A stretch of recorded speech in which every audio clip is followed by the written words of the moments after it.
Estamos de volta às 7h46, horário local aqui em Porto Velho, Rondônia, 8h46, horário de Brasília. Retomando aqui o nosso Jornal da Manhã, vamos comentar alguns assuntos importantes da nossa política nacional. Ontem a Câmara dos Deputados aprovou o regime de urgência para o projeto de decreto o projeto de lei que derruba o decreto do governo federal que aumentou o IOF, o Imposto sobre Operações Financeiras. E foi uma derrota muito grande para o governo. Foram 346 votos a favor e 97 contra. O mérito do projeto ainda não foi analisado, mas a urgência já está aprovada e a proposta segue direto para o plenário sem precisar passar pelas comissões.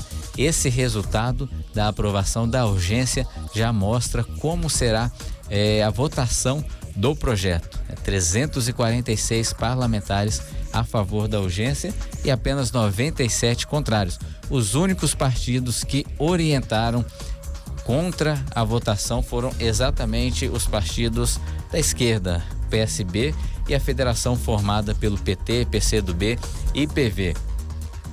Tudo isso está acontecendo ali na Câmara dos Deputados. Recentemente o governo, nessa ânsia de arrecadar cada vez mais para conseguir pagar as suas contas, busca aí aumentar os tributos, aumentar os impostos e aumentou o IOF. Mas a Câmara dos Deputados, atenta a todos esses acontecimentos, está se posicionando contrário a esse aumento de tributos no Brasil. Nós temos sempre comentado muito a respeito da tributação e você sabe o quanto que o brasileiro paga de tributos. Você sabe o quanto que a carga tributária nossa aqui no Brasil, ela se tornou um peso, quase uma opressão para as pessoas, para o cidadão. Tivemos um bate-papo agora há pouco com nosso amigo empreendedor Eric Campos e ele foi muito claro em dizer que quem paga os tributos é exatamente o consumidor final. O governo tributa na produção, tributa na fabricação, tributa na circulação, na distribuição, e tudo isso é assumido pelo consumidor final, por você, por mim, por nós, cidadãos que vamos sempre ao mercado ali adquirir o produto final. Então a tributação maior, a tributação realmente quem paga somos nós, consumidores finais. E o governo federal, infelizmente, nesses últimos anos, desde que tomou posse em 2023, tem aumentado os tributos, buscado aí aumentar tributos, criar novos tributos e ressuscitar tributos no Brasil. Infelizmente, nesses últimos tempos, aqui no Brasil, só se falam de duas coisas. Numa semana é tributo, na outra semana é censura. E isso se repete mês após mês, com o governo federal buscando taxar cada vez mais os brasileiros. Não é à toa que o ministro da Economia do Brasil, o ministro da Fazenda, Fernando Haddad, recebeu o apelido carinhoso de Fernando Taxade, e uma enxurrada de memes circulam nas redes sociais a respeito da condução do Ministério da Fazenda do Brasil pelo Fernando Taxade. Isso porque o brasileiro não consegue enxergar todos esses tributos que são arrecadados sendo revestidos em benefício para a população. E ontem também a Câmara dos Deputados, ela aprovou de forma simbólica regime de urgência também que atualiza a tabela do imposto de renda. Esse é um projeto positivo e o texto garante isenção para quem recebe até 2 salários mínimos, o que significa R$ 3.036 nos valores de hoje.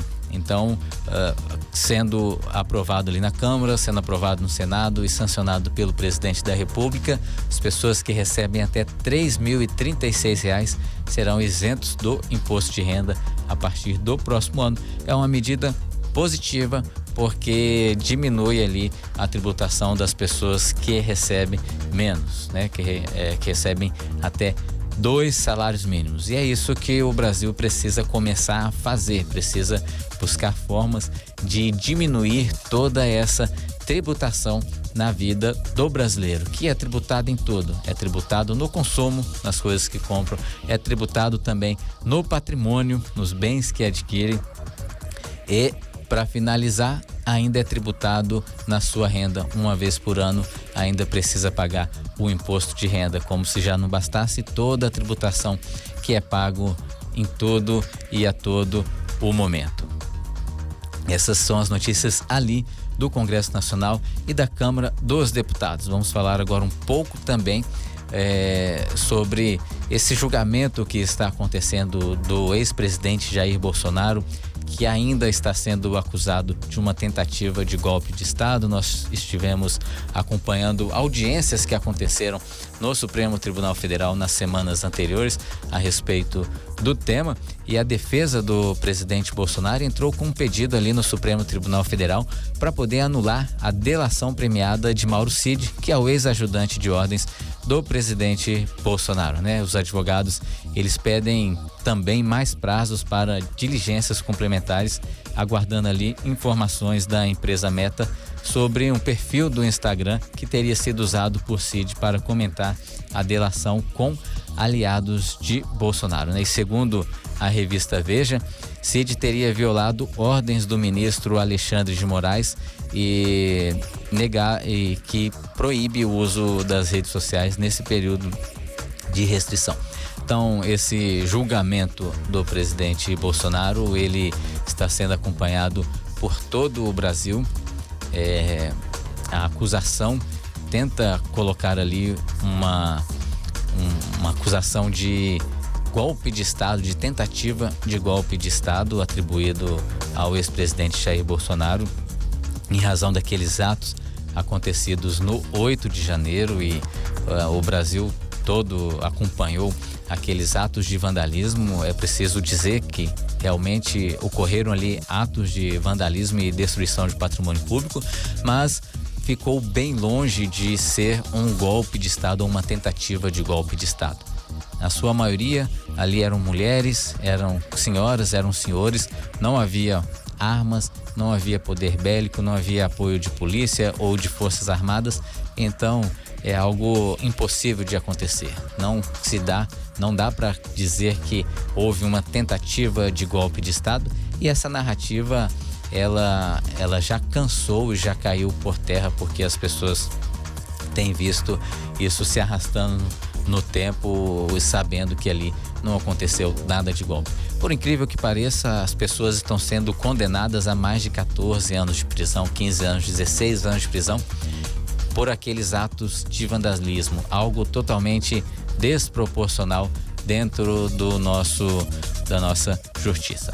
Vamos falar um pouco também da política estadual, né? Nós temos ali algumas autoridades brasileiras que estão lá em Israel, inclusive o nosso governador de estado, o coronel Marcos Rocha, está ali em Israel.